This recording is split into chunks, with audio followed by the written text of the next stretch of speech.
በሽፋን ስር ምርመራ የሚያካሂድ መርማሪ ከግድያ ወንጀል ውጭ በሌላ ወንጀል አይፈቀድም አይጠየቅም ይላል። ለምሳሌ አንደርከቨር ኤጀንቱ በሚሊዮን የሚቆጠር ገንዘብ ተደራድሮ ከወንጀለኛው ጋር አንደርከቨር እየተከታተለው ያለውን ሰው አፕሮች አድርጎ ቀርቦ በሚሊዮን ገንዘብ መቀበሉን ብናቅ አይጠየቅም ማለት ነው። አምስተኛ ቀኑን የያዘው የእስራኤልና ኢራን ግጭት ተባብሶ መቀጠሉ ተነግሯል። እስራኤልና ኢራን እርስ በርስ የሚሰነዛዘሩት ጥቃት ያየለ መሆኑ ሲነገር፣ ወትሮውንም ውጥረት የማያጣው መካከለኛው ምስራቅ የግጭት ቀጠና መሆኑ ተነግሯል። ጥፋተኞቹ ባለስልጣናቱ ናቸው፣ ኢራናውያንማ ጀግኖች ናቸው እያሉ መናገር ከጀመሩ ሰነባብተዋል። ኢራናውያንን አስሮ ይዟል የሚሉትን የአያቶላህ አሊ ካሚኒን አገዛዝ እንገረስሳለን የሚሉት ኔታንያሁ ታዲያ እኚህን እድሜ ጠገብ ኢራን መሪ እስከ ዘላለሙ ከመሸኘት ወደ ኋላ እንደማይሉም ነው የተናገሩት። ሁላችንም በየቀኑ ለተለያዩ አገልግሎት መኪናችንን እንጠቀማለን። ነገር ግን ብዙ ጊዜ ባለማወቅ ይሁን በቸልተኝነት መኪናችን ላይ ጉዳት ስናደርስ ይታያል። ከነዚህ መካከል የመጀመሪያው በተደጋጋሚ ፍጥነት መጨመር እንዲሁም በተደጋጋሚ ፍሬን መርገጥ ነው። ይህ ለኛ ላይ ታወቀን ይችላል። ነገር ግን የመኪናው ፍሬን ሲስተም ላይ መጨናነቅ እየፈጠርንበት እንሄዳለን። ጤና ይስጥልን የተወደዳችሁ የሀገሬ ቴሌቪዥን ተመልካቾች፣ እነሆ ሰዓቱ ደርሶ ሀገሬ ዜና ተጀምሯል። የዕለቱን ሀገሬ ዜና በመምራት ሱባሎ ጋሻው አብራችሁ ቆይታ አደርጋለሁ። እናንተ የተወደዳችሁ ተመልካቾቻችንም እስከ ዜናችን ፍጻሜ ድረስ አብራችሁን እንድትቆዩ ጋብዛለሁ። ቀዳሚ ወደምናደርገው ዜና አልፋለሁ። በወንጀል የተገኘ ሀብትን በማስመለስ የምርመራ ሂደት ላይ የሚመደብ ባለሙያ የተሰጠው የከለላ መጠን ጥያቄ አስነስቷል። መርማሪዎች ከግድያ ውጭ ለሚፈጽሟቸው ወንጀሎች የወንጀል ክስ እንዳይቀርብባቸው መደረጉ አግባብ አይደለም በሚል በምክር ቤት አባላት ጥያቄ ቀረበ። ቢሆንም ይህንን የሚፈቅደው አዋጅ ዛሬ ማክሰኞ በሕዝብ ተወካዮች ምክር ቤት ጸድቋል። ደምሰው ሽፈራው በወንጀል የተገኘ ንብረት ማስመለስና ሽብርተኝነትን በገንዘብ መርዳት ወንጀልን ለመከላከልና ለመቆጣጠር በሚል የተሻሻለው አዋጅ በምክር ቤት አባላቱ ተቃውሞ ቀርቦበታል። ተቃውሞ ከተነሳባቸው የአዋጁ ክፍሎች መካከል ሽብርተኛን መርዳትና በወንጀል የተገኘ ሀብትን ለማስመለስ የምርመራ ሂደት ላይ የሚመደብ ባለሙያ ከአቅሙ ውጪ በሆነ ምክንያት ከግድያ ውጪ ለሚፈጽማቸው ወንጀሎች የወንጀል ክስ አይቀርብበትም የሚለው አንቀጽ ነው።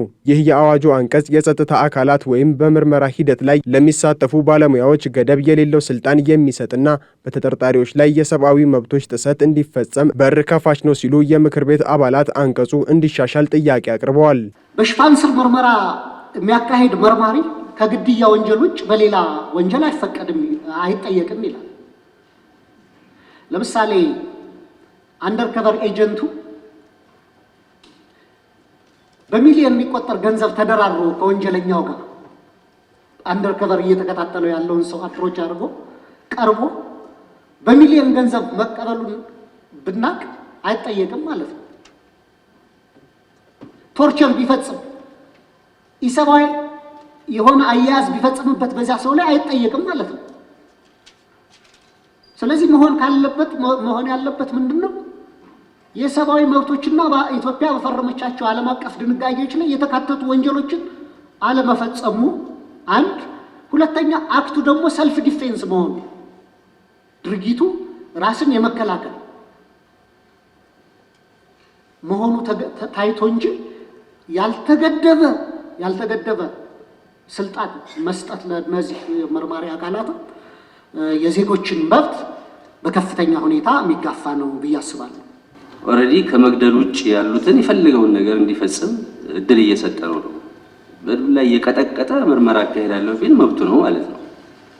ከማን ነው ልንከላከለው የፈለግነው ነው? እኔ የመጀመሪያው ጥያቄ ይህን ምርመራ የሚያካሄድ ጸጥታ መዋቅር ኦር ደግሞ የህግ አካላት ከለላ ያደረግንለት ከማን ልንከላከለው ነው?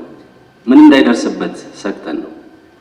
ስለዚህ እንዲህ አይነት መብቶች የምንሰጥ ከሆነ በከፍተኛ ሁኔታ የዜጎችን ሰብአዊ መብት ክብር የሚጥስ በመሆኑ ስፔሻሊ አንቀጽ ሰብአዊ መብቶችን በማይጥስ መልኩ ወይ ደግሞ በሌላ ነገር ቢሻሻል የሚል ሐሳብ ላይ ካልሆነ ግን ያልተገደበ መብት ሰጠን በርካታ የዜጎችን ሰብአዊ መብት የሚጥስ መሆኑን ለመጠቆም ነው። ትንሽ ክፍተትን የሚፈጥርና ሰው እንደፈለገ እንዲሆን የሚያደርግ በመሆኑ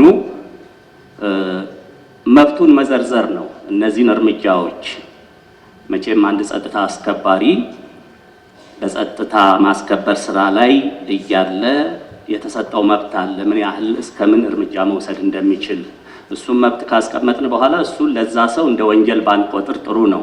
ወንጀል ነው ካልን ግን ወንጀል ነው መጠየቅ አለበት የሚል አቋም ነው ያለኝ። ይሁን እንጂ የሕግና ፍትህ ቋሚ ኮሚቴ በሰጠው ምላሽ የአዋጁ ማሻሻያ የተደረገው ዓለም አቀፍ ስምምነቶችንና ሌሎች አገራትን ተሞክሮ በመውሰድ እንደሆነ የገለጸ ሲሆን በምርመራ ሂደቱ ላይ የሚሳተፉ ባለሙያዎች ከአቅማቸው በላይ የሆነ ሁኔታ ሲያጋጥማቸው ብቻ የሚል ገደብ እንዳለውም ተብራርቷል። ይሄ ከመደበኛ ውጪ ጠላት ውስጥ ሆኖ አንደርከቨር የሚደረግ እጅግ በጣም ሶፊስቲኬት የሆነ ልዩ ምርመራ ነው። ልዩ ምርመራ መሆኑን የተከበረው ምክር ቤት አባል በደንብ መያዝ አለበት። ሌላው ከዚህ ጋር አያይዤ የማነሳው ከአቅሙ በላይ በሆነና ከእውቀቱ በላይ ይሄ ብቻ በቂ እኮ ነው። እንዳውም እኛ አቢዩዝ ይደረጋል፣ በዛ ምክንያት የሰው ህይወት መጥፋት የለበትም፣ ስለዚህ ከግድያ ውጪ መሆን አለበት የሚል በቋሚ ኮሚቴ የተጨመረበት እንጂ እሱም በሌሎች ሀገሮች ብዙ እንትኖችን ሪፈር ለማድረግ ሞክረናል። ምንም ከአቅሙ በላይ በሆነ በመደበኛ ህጋችንም አሁን የተከበረው ዶክተር ደሳለኝ እንዳሉት በሰልፍ ዲፌንስ በመደበኛ እንትኖችም እኮ አለ። ይሄ ደግሞ በጣም የተለየ እንትን ነው።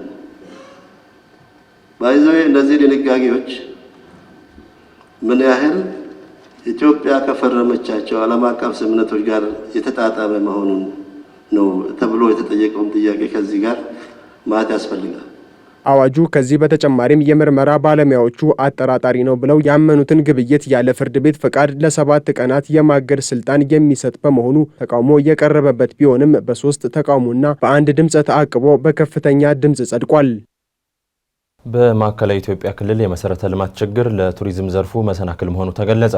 በክልሉ የተለያዩ የቱሪዝም መዳረሻ ስፍራዎች ቢኖሩም የመሰረተ ልማት ችግር መኖሩ ዘርፉ ላይ ከፍተኛ ተግዳሮት መፍጠሩንም በክልሉ የሚገኙ ዞኖች የባህልና ቱሪዝም ቢሮ ኃላፊዎች እንዲሁም ጎብኚዎች ተናግረዋል። ዳግም ተገኝ ተጨማሪውን አዘጋጅቷል።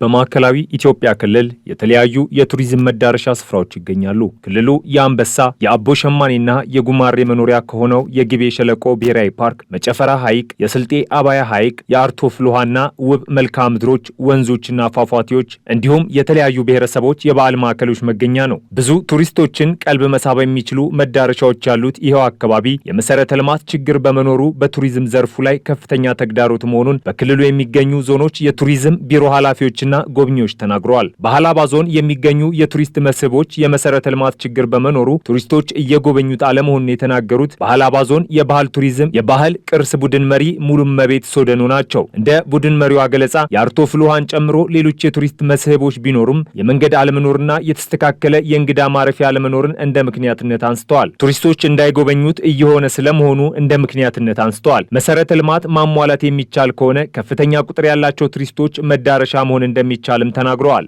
በዋነኛነት ኢንፍራስትራክቸር ነው። ኢንፍራስትራክቸር ያው ብዙ መስህቦች እንዳይለሙ ከሚያደርጉ ነገሮች አንዱ እሱ ነው። ይሄ ቦታ ቢለማ በደንብ መንገድ፣ ውሃ፣ ማብራት ተዘጋጅቶለት ቢለማ ይበልጥ ደግሞ የውጭ ሀገር ቱሪስቶችን መሳብ የሚቻልበት አቅም ያለው መስህብ ስለሆነ ከዚህ አንጻር ከኢንፍራስትራክቸር ጋር የሚነሱ ትንሽ ችግሮች አሉ። ያ ቢቀረፍ በደንብ መስህቡ ማልማት ማስተዋወቅ የሚቻልበትና ለዓለምም ምሳሌ የሚሆን መስህብ መሆኑን መግለጽ እንፈልጋለን። በሀዲያ ዞን የሲራሮ ወረዳ ባህልና ቱሪዝም ጽሕፈት ቤት ኃላፊ ከተማ ሄሌሞ በበኩላቸው በወረዳ አቅም መሰራት የሚችሉትን መሰረተ ልማቶች እየተሰሩ እንደሚገኙ በመናገር ነገር ግን በቂ ባለመሆናቸው ምክንያት ክልሉን እንዲሁም ፌዴራል መንግስትን እገዛ እየጠየቁ ስለመሆኑ አንስተዋል። ይህንን ለማልማት ለመስራት ብዙ ጊዜ የታቀደበት ሁኔታ አለ። ትንሽ የተወሰኑ ነገሮች ለመጀማመር ታስቦ ከአቅም በላይ ሲሆን የተተውበትና ለዞን ለክልል የሚተላለፍበት ሁኔታ አለ። ያ ቢሆን ኖሮ ብዙ ጎብኚዎች በጣም የሚመኙት በጣም ደስ የሚላቸው በዚሁም አስቸጋሪ መንገድ ልክ እናንተ ስትመጡ እንደተቸገራችሁም ተቸግረው የሚመጡ ጎብኚዎች አሉ። ከአንድ ወር ያክል ነው የዋቸሞ ዩኒቨርሲቲና አጠቃላይ የክልሉ እንትን መጥቷል። ወጣቶች ክንፍና ሴቶች ክንፍ መጥቶ ወደ 70 ያህል ቲም መጥቶ እዚህ ጋር የዋቸሞ ዩኒቨርሲቲ መኪና ይዞ መጥተው እዚህ ጋር አይተውታል። ሁኔታውን በጣም አስቸጋሪ ነው። ግን መጥተው በጣም ደስተኛ ሆኖ ነው ብዙ ጎብኚዎች ማየት እንዲችሉ የሚደረግበት ሁኔታ የሚዲያ ማስተዋወቅ ስራ ነው ከዚህ በኋላ በደንብ መሰራት ያለበት የሚለውን እንደ ወረዳም የተያዘው። የመጨፈራ ሐይቅን በመጎብኘት ላይ ያገኘናቸው የዋቻሞ ዩኒቨርሲቲ የህዝብ ግንኙነትና ዓለም አቀፍ ጉዳዮች ኤክስፐርት የሆኑት ወይዘሮ ልዩ ወርቅ ምንዳ በበኩላቸው በቱሪዝም መስህቦቹ እንደተደሰቱ ቢገልጹም መንገዱ ጥሩ አለመሆኑና ጥሩ የእንግዳ ማረፊያ ለመኖሩ ቅር እንዳስባላቸው ነግረውናል። እንግዲህ እንደ ኢትዮጵያ በተለይም ደግሞ ፖፑላር የሆኑት ራሱ ዲስቲኔሽኖች ወይም ታዋቂ የሆኑት መስህብ ስፍራዎች ራሱ ትልቅ የመሰረተ ልማት ችግር አለባቸው። እነዚያውን ሬር ነው የሚባሉት በብዙ ቱሪስቶች የማይታወቁ አካባቢዎች ናቸው። ፖፑላር የሆኑትም እንደዚሁ የመሰረተ ልማት ችግር አለባቸው። በዋናነት የመንገድ ችግር ነው ኢትዮጵያ ውስጥ ያለው። የቱሪዝም ልማት እንዲመጣ ከተፈለገ መንግስት አጽንኦት ሰጥቶ መስራት ያለበት በመንገድ ልማት ላይ ነው ብዬ አምናለሁ። መንገዱ ከተመቻቸ ቆንጆ መንገድ ካለ የውጭም እንዲሁም ደግሞ የሀገር ውስጥ ቱሪስት መጥቶ የአካባቢው መስህብ መመልከት ይችላል። መሰረታዊ ችግሩ ምንድነው? የመንገድ ችግር ነው ያስተዋል ነው ማለት ነው። በምንሄድበት በየትኛውም የቱሪዝም መዳረሻ መመልከት የቻልኩት እኔ በሙያዬ በተለያዩ የኢትዮጵያ የቱሪዝም መዳረሻ ስፍራዎችን ማየት መመልከት ችያለሁ እና በዋናነት ያስተዋልኩት ችግር የመንገድ ችግር ነው። የማዕከላዊ ክልል የባህል ቱሪዝም የቱሪዝም ባለሙያ የሆኑት በረከት ይገዙ በክልሉ እምቅ የተፈጥሮ ሀብት ቢኖርም በቂ በሚባል ደረጃ እንዳልተዋወቀም እንዲሁም የእንግዳ ማረፊያዎችና የመንገድ አለመኖር እንደ ችግር የሚነሳ ስለመሆኑ አንስተዋል። አሁን አካባቢው ላይ በደንብ ፕሮሞት አልተደረገም። እምቅ የቱሪዝም ሀብት አለው። ይህን አሁን እንደዚህ አይነት አጋጣሚ ሚዲያዎች መጥቶ ፕሮሞት ቢያደርጉት ዲቴል ሰው መጥቶ እዚህ እንዲጎበኝ ቢደረግ መልካም ነው። ሪች ነው እንዳልከው በቱሪዝሙ በጣም ሪች ነውና የክልሉ መቀመጫ እዚህ ነው። ስለዚህ ያ ደግሞ ጥሩ አጋጣሚ ነው። በዚህ አጋጣሚ እነዚህ ነገሮች ለምተው መዳረሻዎች ላይ አልምተን የምንጠቀምበት መንገድ መፍጠር እንጂ አብዛኛው መዳረሻዎች እዚህ በቅርበት የምታገኛቸውና መልማት የሚችሉ ናቸው። ሀገሬ ቴሌቪዥንም በቱሪዝም ሚኒስቴር በተዘጋጀው የመገናኛ ብዙሃን የቱሪዝም መስህቦች ጉብኝት በዚሁ አካባቢ ስላለው የመሰረተ ልማት ችግር መመልከት ችሏል። አምስተኛ ቀኑን የያዘው የእስራኤልና ኢራን ግጭት ተባብሶ ቀጥሏል። እስራኤል የኢራን ብሔራዊ ቴሌቪዥን ማሰራጫ ጣቢያ ላይ ጥቃት መፈጸሟ ሲነገር በጥቃቱ 3 ሰዎች መገደላቸው ተሰምቷል። ኢራን በበኩሏ የእስራኤልን የአየር መከላከያ አልፋ የምታደርሰውን ጥቃት ቀጥላለች። አልታየህ ኪዳኔ አምስተኛ ቀኑን የያዘው የእስራኤልና ኢራን ግጭት ተባብሶ መቀጠሉ ተነግሯል። እስራኤልና ኢራን እርስ በርስ የሚሰነዛዘሩት ጥቃት ያየለ መሆኑ ሲነገር ወትሮውንም ውጥረት የማያጣው መካከለኛው ምስራቅ የግጭት ቀጠና መሆኑ ተነግሯል። የእስራኤል ጦር በዛሬው ዕለት በኢራን ላይ በፈጸመው ጥቃት አንድ ከፍተኛ የኢራን ወታደራዊ አዛዥ መግደሉን አስታውቋል። ጦሩ በፈጸመው ጥቃት ተገድሏል የተባለው አሊ ሻምዳን የተባለው ወታደራዊ አዛዥ ሲሆን ግለሰቡ ነባር ወታደራዊ አመራር ስለመሆኑ ሮይተርስ በዘገባው አመልክቷል። እስራኤል ባሳለፍነው ሳምንት ሐሙስ ዕለት በኢራን የኒውክሌር መሰረተ ልማት ላይና በከፍተኛ የኢራን ወታደራዊ አመራሮች እንዲሁም የኒውክሌር ተመራማሪዎች ላይ በፈጸመችው ጥቃት ከ1979 በኋላ በአይነ ቁራኛ ይተያዩ የነበሩትን ሁለቱን ሀገራት ይበልጥ አቃቅሯል። የሁለቱ ሀገራት ጥቃቶች በመካከለኛው ምስራቅ ያለውን ውጥረት ከማባባሱ ባሻገር የዓለም አቀፉን ማህበረሰብ ትኩረት ስበዋል። እስራኤል በቀጣይ የምታደርገውን ጥቃት ታጠናክራለች እየተባለ የሚገኝ ሲሆን ከ300 ሺህ በላይ የሚሆኑ ሰዎች ከሰሜን ምስራቅ የሀገሪቱ ክፍል እንዲወጡ ትዕዛዝ መስጠቷ ተነግሯል። ኢራናውያን እንዲለቁ ከታዘዙበት አካባቢ ለመልቀቅ በሚያደርጉት ጥረት ከፍተኛ የትራፊክ መጨናነቅ መከሰቱን ቢቢሲ ዘግቧል። አሁንም ይህንን ውጥረትና ግጭት ሊያባብሱ የሚችሉ ጥቃቶችም በሁለቱ ሀገራት መካከል ተጠናክረው መቀጠላቸው እየተነገረ ነው። እስራኤል በትላንትናው ዕለት በኢራን ብሔራዊ የቴሌቪዥን ጣቢያ ላይ ጥቃት መፈጸሟ ተነግሯል። በቀጥታ ስርጭት ላይ የነበረው ይህ ብሔራዊ ጣቢያ በኢራን ጥቃት ጉዳት እንደደረሰበት ተነግሯል። ዜና ስታነብ የነበረች አንዲት ሴትም የጥቃቱ ፍንዳታ በፈጠረው አስደንጋጭ ድምፅ ተደናግጣ ስትወጣ የሚያሳይ ተንቀሳቃሽ ምስል በብዙሃን መገናኛዎች ዘንድ ሲሰራጭ ታይተዋል። ጥቃቱን ተከትሎም 3 ሰዎች ስለመሞታቸው ቢቢሲ በዘገባው አመልክቷል። የእስራኤል መከላከያ ሚኒስትር የሆኑት ኢዝራኤል ካትዝ ጥቃቱን አስመልክተው በሰጡት አስተያየት የኢራን የፕሮፓጋንዳ ማሰራጫዎች ተመተዋል ሲሉ ተናግረዋል። ከጥቃቱ በፊት ካትዝ የጥቃቱን አይቀሬነት ያመለከተ አስተያየት በመስጠት የኢራን ሬዲዮና ቴሌቪዥን ማሰራጫ ከምድረ ገጽ ይጠፋል ሲሉ ገልጸው እንደነበር ተዘግቧል። ከጥቃቱ በኋላም እስራኤል በሰሜናዊ ኢራን የሚገኙ ነዋሪዎች ለቀው እንዲወጡ ትዕዛዝ አስተላልፋ እንደነበር ተገልጿል። ይሁንና የግጭቱን ሁኔታ ሊያባብሱ የሚችሉ ጥቃቶችም በኢራን በኩል እየተፈጸሙ ስለመሆኑ ተነግሯል። ኢራን ወደ እስራኤል የሚሳኤል ጥቃቶችን መሰንዘሯን ተከትሎ በቴል አቪቭ የአደጋ ጊዜ ምልክቶች በከተማይቱ እየተሰሙ እንደሆነም ነው የተነገረው። ትናንት ምሽት ኢራን በእስራኤል ቴል አቪቭና ሃይፋ የሚሳኤል ጥቃት የፈጸመች ሲሆን በጥቃቱ 8 ሰዎች ስለመገደላቸው ሮይተርስ ዘግቧል። ጥቃቱ ዜጎችን ሰለባ ከማድረጉ ባሻገር በርካታ መኖሪያ ቤቶች ላይ ጉዳት ማድረሱን ዘገባው ጠቅሷል። ሚሳኤሉ በአካባቢው በሚገኘው የነዳጅ ማጣሪያ ላይ ማነጣጠሩ የተነገረ ሲሆን በጥቃቱ ከተገደሉት ሰዎች መካከል 3ቱ የነዳጅ ማጣሪያው ሰራተኞች መሆናቸው ነው የተሰማው። በአካባቢው የሚገኘው የኢነርጂ ድርጅት የኢራን ጥቃት የኃይል መሰረተ ልማት እንዲወድም ስለማድረጉ ያስታወቀ ሲሆን የነዳጅ ማጣራት ስራ ላይ የነበረ ድርጅትም ስለመዘጋቱ ገልጿል። በአካባቢው የአደጋ ጊዜ ሰራተኞች ጥቃቱን ተከትሎ እሳት መነሳቱን ሲገልጹ ጥቃቱ ህንፃዎች እንዲወድሙ ማድረጉን ገልጸዋል። የኢራን አብዮታዊ ዘብ ጠባቂ ስለ ጥቃቱ እንደገለጸው የሚሳኤል ጥቃቱ የተሰነዘረው የእስራኤልን የአየር መከላከያ ስርዓት እንዳያከሽፈው ተደርጎ እንደሆነ ተገልጿል። ዘብ ጠባቂው ከዚህ በኋላ በኢራን በኩል ወደ እስራኤል የሚፈጸሙ ጥቃቶችና ዘመቻዎች ይበልጥ እንደሚጠናከሩ የገለጸ ሲሆን ጥቃቶቹ ኢላማቸውን የጠበቁ እጅግ አደገኛና የከፋ ውድመት የሚያደርሱ ስለመሆናቸው ገልጸዋል። ይህም የሁለቱን ሀገራት ግጭት ሊያባብስ እንደሚችል የተነገረ ሲሆን በመጪዎቹ ጊዜያት የሚፈጸሙ ጥቃቶች ሊጠናከሩ እንደሚችሉ የሚያሳይ እንደሆነ እየተነገረ ነው። በሁለቱ ሀገራት መካከል ግጭት ከተፈጠረ ከ5 ቀን በኋላ በሚፈጸሙ ጥቃቶች የሚገደሉ ዜጎች ቁጥር እየጨመረ እንደሆነም ተዘግቧል። እስራኤል እያለች እንደምትለው ከሆነ ኢራን እስካሁን በፈጸመችው ጥቃት 24 ሰዎች እንደተገደሉባትና ወደ 500 ሰዎች መቁሰላቸውን ገልጻለች። ኢራን በበኩሏ በጤና ሚኒስትሯ በኩል ባወጣችው መረጃ የተገደሉት ሰዎች ቁጥር ከ220 በላይ እንደሆኑ ስለመግለጿ ቢቢሲ ዘግቧል። በዋሽንግተን መቀመጫውን ያደረገው የኢራን መብት ተሟጋች ቡድን በበኩሉ የሟቾች ቁጥር ከሚገባው በታች እየተቆጠረ እንደሆነ የገለጸ ሲሆን ሟቾች ከ400 የሚልቁ መሆኑን ገልጿል። ከነዚህ ውስጥ 197 የሚሆኑት ንጹሃን ስለመሆናቸው ስለመገለጹ አሶሺየትድ ፕሬስ አስነብቧል። በኢራን የኒውክሌር መርሃ ግብር ጉዳይ ላይ ጠበቅ ያለ አቋም የያዙት የአሜሪካው ፕሬዝዳንት ዶናልድ ትራምፕ ቴህራን ወደ ስምምነት የማትመጣ ከሆነ አስቸጋሪ እንደሚሆንባት አስጠንቅቀዋል። ኢራን የኒውክሌር ስምምነቱን መፈራረም ነበረባት ያሉት ዶናልድ ትራምፕ የኒውክሌር ባለቤት መሆን አትችልም ሲሉም ገልጸዋል። በትሩዝ የማህበራዊ ትስስር ገጻቸው ላይ ሀሳባቸውን ያሰፈሩት ዶናልድ ትራምፕ የኢራን ዜጎች በአስቸኳይ ቴህራንን ለቀው መውጣት አለባቸው ሲሉ አስጠንቅቀዋል።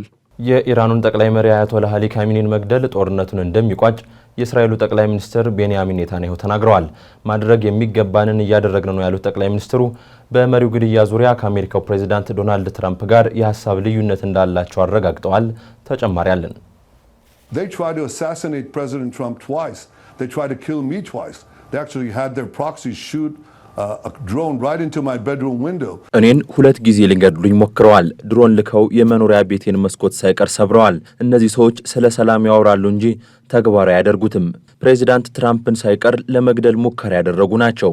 ይህ የእስራኤሉ ጠቅላይ ሚኒስትር ቤንያሚን ኔታንያሁ ከኤቢሲ ኒውስ ጋር ባደረጉት ቆይታ ስለ ኢራን ባለስልጣናት የተናገሩት ነው። በእርግጥ ሰውየው የኢራን ባለስልጣናትንና ኢራናውያንን ለይተው ጥፋተኞቹ ባለስልጣናቱ ናቸው፣ ኢራናውያንማ ጀግኖች ናቸው እያሉ መናገር ከጀመሩ ሰነባብተዋል። ኢራናውያንን አስሮ ይዟል የሚሉትን የአያቶላህ አሊ ካሚኒን አገዛዝ እንገረስሳለን የሚሉት ኔታንያሁ ታዲያ እኚህን ዕድሜ ጠገብ የኢራን መሪ እስከ ዘላለሙ ከመሸኘት ወደ ኋላ እንደማይሉም ነው የተናገሩት። የአሜሪካው ፕሬዚዳንት ዶናልድ ትራምፕ ከሰሞኑ እስራኤል አያቶላህ አሊ ካሚኒን የመግደል እቅድ አላት፣ ይህ ግን ተቀባይነት የለውም፣ የቀጠናውን ጦርነትም የሚያባብስ ነው ሲሉ መደመጣቸው ይታወሳል። በዚህ ጉዳይ ላይ ያላቸውን ምልከታ የተጠየቁት ኔታንያሁም የአያቶላሁ መገደል ጦርነቱ እንዲቋጭ ያደርጋል እንጂ አያባብስም ሲሉ የትራምፕን አስተያየት ተቃውመዋል። ይህ ከሆነ ታዲያ ለ36 ዓመታት ኢራንን በመምራት ላይ የሚገኙትን አያቶላህ አሊ ካሚኒን ኢላማ ታደርጓቸዋላችሁ ወይ ሲልም የኤቢሲው ባልደረባ ጆን ካርል ጥያቄ አቅርቦላቸዋል። የምናደርገውን እያንዳንዱን ነገር ይፋ ማድረግ አይጠበቅብንም የሚለው ደግሞ የጠቅላይ ሚኒስትሩ ምላሽ ሆኗል።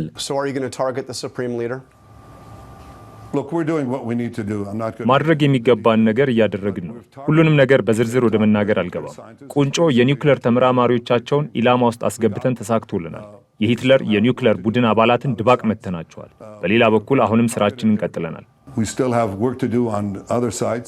እኛ እስራኤልን ብቻ አይደለም እየጠበቅን ያለነው፣ ጎረቤት የአረብ ሀገራትን፣ አሜሪካን እንዲሁም ዓለምን እየጠበቅን ነው። ኒውክሌር ሳይታጠቁ ሞት ለእስራኤል ሞት ለአሜሪካ እያሉ የሚፎክሩ ባለስልጣናት ኒውክሌር ከታጠቁ በኋላ ምን ሊያደርጉ ይችላሉ የሚለውን ማሰብ ይገባል ሲሉም ጦርነቱ ኢራን ኒውክሌር እንዲሁም አህጉር አቋራጭ ባሊስቲክ ሚሳኤሎችን ለማምረት የምታደርገውን ጥረት ለመገደብ ያለመ ስለመሆኑ አስምረውበታል። የእስራኤል መገናኛ ብዙሃን በበኩላቸው የሩሲያው ፕሬዝዳንት ቭላዲሚር ፑቲን ለአያቶላህ አሊ ካሚኒ ጥብቅ መልእክት ማስተላለፋቸውን ዘግበዋል። ጦርነቱን ማስቆም በሚቻልበት መንገድ ዙሪያ ከፕሬዝዳንት ትራምፕ ጋር የተመካከሩት አለፍ ሲልም የአደራዳሪነት ሚና ሊይዙ ይችላሉ በሚል የተነገረላቸው ፑቲን አገዛዛችሁ አደጋ ላይ ነው የሚል መልእክት ነው ለአያቶላህ ካሚኒ ማስተላለፋቸው የተሰማው። በዚህም ኢራን በፍጥነት ወደ ድርድር ልትገባ ይገባል የሚል ምክር ጣል ለማድረጋቸውን ሃዮም የተሰኘው የእስራኤል የዜና ጣቢያ ዘግቧል። ምንም እንኳን እስራኤል ጠላቴ የአያቶላህ ካሚኒ አስተዳደር ነው ብላ በይፋ ብትገልጽም የኢራን መንግስት ግን ጦርነቱ ኢራንን እንደ ሀገር የማስቀጠልና ሉዓላዊነቷን የማስከበር ጉዳይ ነው ሲል የሚገልጽ ነው። ይህንን ክብራችንን ከማስጠበቅ ወደ ኋላ እንልም የሚሉት ባለስልጣናቱ የእስራኤል አሁናዊ ጥቃት የኒውክሌር ፕሮግራማችንን አጠናክረን መቀጠል እንዳለብን ያረጋገጥንበት ነው ሲሉም ተናግረዋል።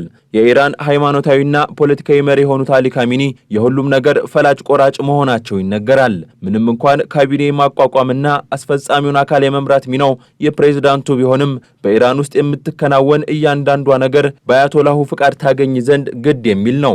ለዚያም ይመስላል እስራኤል የእሳቸውን የግድያ ጉዳይ ወዲህ ማስፈራሪያ፣ ወዲያ ደግሞ የውጊያው መቋጫ አድርጋ የምታቀርበው። የሐማስ የፖሊት ቢሮ መሪ የነበረውን እስማኤል ሃኒህን ቴሄራን ውስጥ የገደለች እስራኤል የኢራን የጦር አመራሮችንና የኒውክሌር ተመራማሪዎችን ለመግደል ያላመነታችው ይህችው ሀገር አያቶላህ አሊ ካሚኒን መግደል ይቻላታል የሚለው ጉዳይም በርካቶችን እያነጋገረ ይገኛል።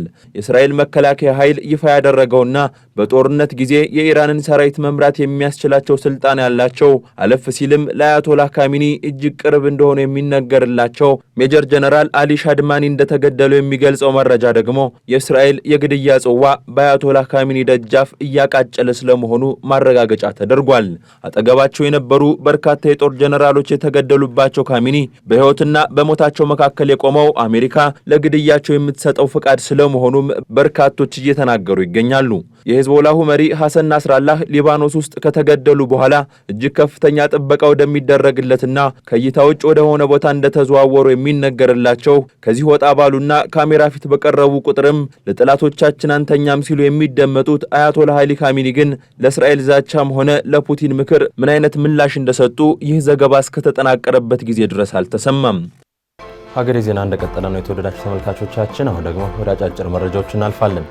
ከሰሞኑ በማህበራዊ ሚዲያ እየተዘዋወረ ያለው የመንግስት ሰራተኞችን ቅነሳ የተመለከተው መረጃ ከእውነት የራቀ ነው ሲል የሲቪል ሰርቪስ ኮሚሽን ለጣቢያችን አስታውቋል። በዚህም ከሪፎርም ስራ ጋር በተያያዘ የመንግስት ሰራተኞች ሊቀነሱ እንደሆነ በማህበራዊ መገናኛ ዘዴዎች የተጋራው መረጃ ስህተት ነው ሲሉ በኮሚሽኑ የውጭ ግንኙነትና የኮሚኒኬሽን ባለሙያው አቶ ዘሪሁን ባይሳ ተናግረዋል። ኧረ እንደዚህ አይነት ነገር የለም፣ ውሸት ነው የሚወራው በሶሻል ሚዲያ ሁላ እኮ እውነታ እንደዚህ አይነት ነገር የለም። ይቀነስም ምንም ነገር የለም። ኧረ ምንም ነገር የለም። ምንም ነገር ከመሬት ተነስቶ እንትን ይላል እንጂ እንደዚህ አይነት ነገር የለም። በእኛ በኩል ሊሆን ይችላል፣ እንደዛ ከአቅም በላይ ሰራተኛ ብዛት ሊኖር ይችላል። ግን እንደዚህ አይነት ነገር ውስጥ መንግስት አይገባም፣ ሊገባም አይችልም። አሁን የሶሻል ሚዲያ ላይ ማንም ተነስቶ የሚያወራው ሲቪል ሰርቪስ እንደዚህ ሊያደርግ ነው ምናምን፣ ሲቪል ሰርቪስ እንትኑም የለውም፣ ማንዴቱም የለውም። ቀነስ እንደዚህ አይነት ሀሳብ የሚመጣው አሁን ከመንግስት ምናምን ሲሆን ማንም ተነስቶ እንደዛ ሰራተኛ በዝተዋል ምናምን ብሎ ይቀነስ የሚባል ነገር የለም። የመንግስት ሰራተኞች የብዛታቸውን ያህል የሚሰጡት አገልግሎት የሚያረካ አይደለም ሲሉ ቀደም ሲል የህዝብ ተወካዮች ምክር ቤት የሰው ሀብት ልማት ስራ ስምሪትና የቴክኖሎጂ ጉዳዮች ቋሚ ኮሚቴ ሰብሳቢው ዶክተር ነገሪ ሌንጮ መናገራቸው ይታወሳል። ወደ ቀጣዩ ዜና አልፋለሁ። በአዲስ አበባ ከተማ አስተዳደር የ2017 የትምህርት ዘመን የ6ኛ ክፍል መልቀቂያ ከተማ አቀፍ ፈተና በዛሬው ዕለት መሰጠት ጀምሯል። ፈተናው በከተማ አስተዳደሩ በሚገኙ ሁሉም የመፈተኛ ጣቢያዎች ሰላማዊ ሆኖ እንዲጠናቀቅ ከከተማ ጀምሮ እስከ ትምህርት ቤት ድረስ ሂደቱን የሚከታተል ኮማንድ ፖስት አደረጃጀት ከማዋቀር ጀምሮ በቂ የፈተና አስፈጻሚዎችን በመመልመል ወደ ስራ እንዲገቡ መደረጉን የአዲስ አበባ ከተማ አስተዳደር የትምህርት ቢሮ ኃላፊ ዶክተር ዘላለም ሙላቱ ገልጸዋል። በከተማ አስተዳደሩ 80313 ተማሪዎች በ192 የፈተና ጣቢያዎች ፈተናውን ለመውሰድ መመዝገባቸውንና በቂ ተፈታኞች፣ የጣቢያ ኃላፊዎች እንዲሁም ሱፐርቫይዘሮችን ጨምሮ የፈተና አስፈጻሚዎች መመደባቸው መገለጹም ይታወቃል።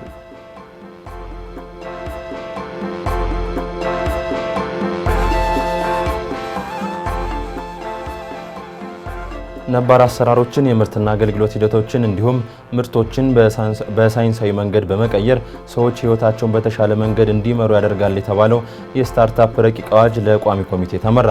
አዋጁ እያደገ የመጣውን የህዝብ ቁጥርን ተከትሎ ለተተኪ ትውልዶች በተለይም ለወጣቶች የስራ ዕድል የመፍጠር አቅሙም ከፍተኛ ነው ተብሏል። ይህንን ተከትሎም የስታርታፕ ከባቢያዊ ስርዓትን ለመፍጠር የሚያስችሉ ህጎችን ማውጣት አስፈላጊ ስለመሆኑ ተገልጿል። በስታርታፕ ስነ ምህዳር ግንባታ ረገድ ልምድ ካላቸው ኬንያ፣ ግብጽ፣ ደቡብ አፍሪካ፣ ጋና፣ ናይጄሪያ፣ አልጄሪያ፣ ሩዋንዳ እና ቱኒዚያ ተሞክሮ መወሰዱም የተነገረ ሲሆን ረቂቅ አዋጁ ለሚመለከተው ቋሚ ኮሚቴ ተመርቷል።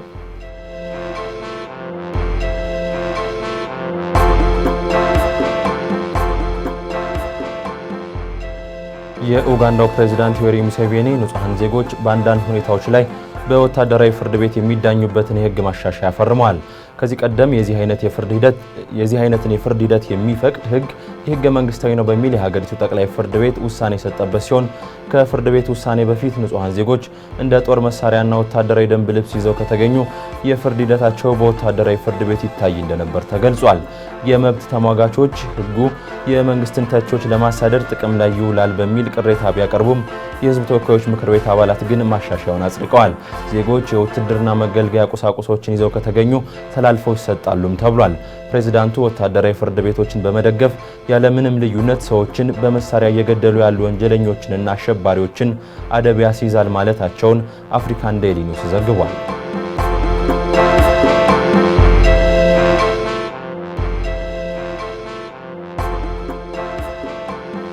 ኢራን በሄርዚሊያ የሚገኘውን የሞሳድን ህንፃ በሚሳኤል ደበደብኩ ስትል አስታውቃለች።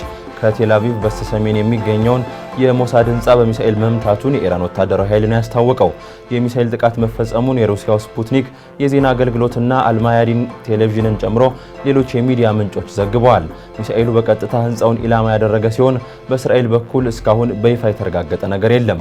የኢራን ምድር ኃይል አዛዥ የእስራኤል ስትራቴጂክ ቦታዎች ላይ የሚደረጉ ጥቃቶች የተራቀቁ ጦር መሳሪያዎችን በመጠቀም በመጪዎቹ ሰዓታት ተጠናክረው እንደሚቀጥሉ ተስኒም ኒውስ ለተባለው የኢራን መንግስት ሚዲያ ተናግረዋል። ሄርዚሊያ የእስራኤል የስለላ ስራዎች ዋና ማዕከል ሲሆን ማዕከሉ ላይ የተወሰደው እርምጃ ሁለቱን ሀገራት ወደ ከፋ ግጭት እንዳያስገባቸው ተፈርቷል።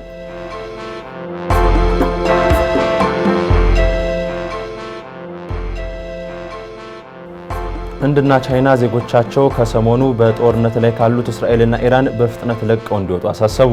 በቴል አቪቭ የሚገኘው የቻይና ኤምባሲ በእስራኤል የሚገኙ የቻይና ዜጎች ለግል ደህንነታቸው ሲባል በተቻለ ፍጥነት በየብስ ድንበር አቋርጠው ሀገሪቷን ለቀው መውጣት አለባቸው ሲል ማሳሰቡን ግሎባል ታይምስ ዘግቧል። በተመሳሳይ ህንድ ዜጎቿ ከኢራን ዋና ከተማ ቴህራን ለቀው እንዲወጡ አሳስባለች። በቴህራን የሚገኘው የህንድ ኤምባሲ በሰጠው መግለጫ ሁሉም የህንድ ዜጎችና የህንድ ተወላጆች ከቴህራን የራሳቸውን ሀብት በመጠቀም ከከተማው ውጭ ወደሚገኝ ቦታ እንዲሄዱ አሳስቧል። የህንድ የውጭ ጉዳይ ሚኒስቴር በቴህራን የሚገኙ ህንዳውያን ተማሪዎች ከከተማው እንዲወጡ ማድረጉንም አናዶሉ ዘግቧል።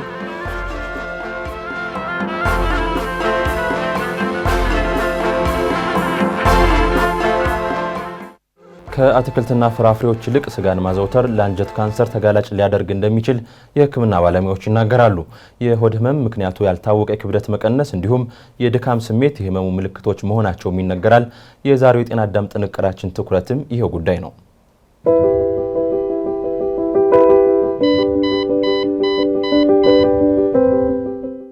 ሰላም። ከአትክልት እንዲሁም ከፍራፍሬዎች ይልቅ ስጋን ማዘውተር ለትልቁ አንጀት ካንሰር ተጋላጭ ሊያደርጎት እንደሚችሉት ያውቃሉ? ዶክተር ቢኒያም ፍስሐ ነኝ። አብራችሁን ቆዩ። የአንጀት ካንሰር ወንዶችም ሆነ ሴቶችን እኩል ያጠቃል። እድሜያቸው በዋናነት ከ45 ዓመት በላይ በሆኑ ሰዎች ላይ ይከሰታል። የአንጀት ካንሰር ቀድሞ ምልክቶች ላያሳይ ይችላል፣ ነገር ግን አንዳንድ ምልክቶች ይኖሩታል። ለምሳሌ ከወትሮ በተለየ ሁኔታ ማስቀመጥ ወይም ድርቀት፣ ደም የቀላቀለ ሰገራ፣ የሆድ ህመም፣ ምክንያቱ ያልታወቀ የክብደት መቀነስ እንዲሁም የድካም ማለት የአንጀት ካንሰር ምልክቶች ናቸው። ለአንጀት ካንሰር ተጋላጭ ሊያደርጉን የሚችሉ ነገሮች ምንድን ናቸው? እድሜያችን ከ45 ዓመት በላይ ከሆነ ብሎም ቤተሰብ ከዚህ በፊት የአንጀት ካንሰር ከነበረበት፣ አትክልቶችን እንዲሁም ፍራፍሬዎችን አለመመገብ ይልቅም ስጋን ማዘውተር፣ ሲጋራ ማጨስ እንዲሁም አልኮል መጠቀም ለአንጀት ካንሰር ተጋላጭ ያደርገናል። አንጀት ካንሰርን እንዴት መከላከል እንችላለን? አመጋገባችንን ማስተካከል ዋና መከላከያ መፍትሄው ነው። አትክልት እንዲሁም ፍራፍሬዎችን ማዘውተር፣ ሲጋራ የሚያጨሱ ከሆነ እንዲሁም አልኮል የሚጠቀሙ ከሆነ ማቆም። በቂ የአካል ብቃት እንቅስቃሴ ማድረግ። እድሜው ከ45 ዓመት በላይ የሆነ ሰው ደግሞ ለአንጀት ካንሰር ቅድመ ምርመራ ማድረግ ይኖርበታል። ይህ ቅድመ ምርመራ በዋናነት ኮሎኖስኮፒ በሚባል ካሜራ ባለው መሳሪያ በፊንጢጣ በኩል በመግባት አንጀት ላይ ያሉ ለውጦችን ማየት የአንጀት ካንሰር ገዳይ ከሚባሉ የካንሰር አይነቶች ውስጥ ቀዳሚ ድርሻውን ይወስዳል። ከላይ የተነጋገርናቸው ምልክቶች ካስተዋሉ በጊዜ ምርመራ በማድረግ በቶሎ ሕክምና ማግኘት ይቻላል። ከዚህ በተጨማሪ በየጊዜው ለአንጀት ካንሰር ቅድመ ምርመራ በማድረግ ነገሩን በጊዜ ማወቅ ይቻላል። ሰላም።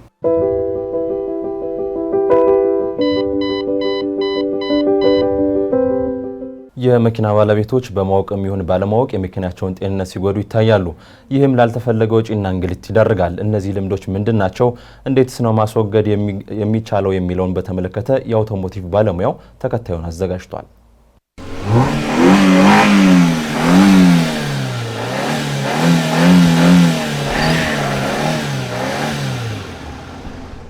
ሰላም እንደምናላችሁ ውድ ተመልካቾቻችን፣ በዛሬዎቻችን በየጊዜው የምናደርጋቸው የመኪናችን ጤንነት የሚጎዱ ልምዶችና መፍትሄዎቻቸውን እናያለን። ከመረጃዎቹ ጋር አብራችሁም ቆየው። የአውቶሞቲቭ ባለሙያ አዶንያ ብርሃኔ። መልካም ቆይታ።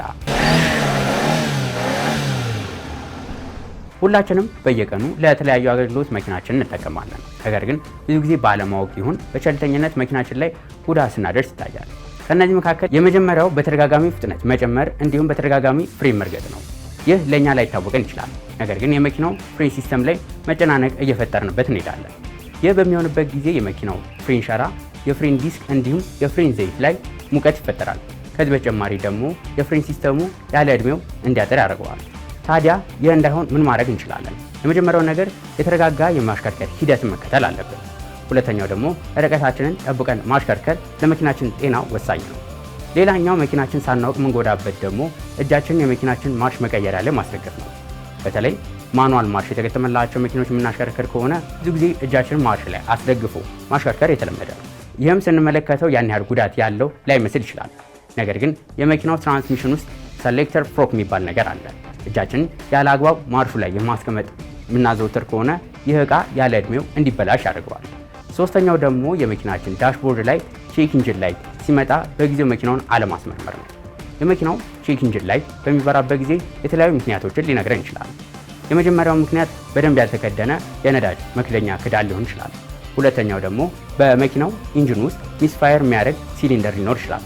ሶስተኛው ደግሞ የተበላሸ ኦክሲጅን ሴንሰርም ሊሆን ይችላል። እነዚህ ከብዙ በጥቂቱ ናቸው። ከዚህ በተጨማሪም ሌሎች ችግሮች ሲመጡ በዚህ ቼክ ኢንጂን ላይ መመልከት እንችላለን። ስለዚህ ይህ ቼክ ኢንጂን ላይ በሚበራበት ጊዜ ችላ ማለት ለተጨማሪ ወጪ ሊዳረገን ይችላል። ሌላኛው ደግሞ የብዙ ሰው ጎጂ ልማድ መኪናችንን ያለው ነዳጅ እስኪጨርስ ድረስ ያለምንም ማቋረጥ ማሽከርከር። በጣም ዝቅተኛ ነዳጅ ያለው መኪናችን በምናሽከረክርበት ጊዜ ከምናስበው በላይ እንጎዳዋለን። ይህም የሚሆነው የመኪናው የነዳጅ ፓምፕ መኪናው ያለውን ነዳጅ በጣም አነስተኛ በመሆኑ ተጨማሪ ስራ እንዲሰራ እናደርገዋለን። ከዚህ በተጨማሪ ደግሞ አየር እንዲስብ እንድናደርገው እንችላለን። ይህ መኪናችን ላይ ጉዳት ያደርስብናል።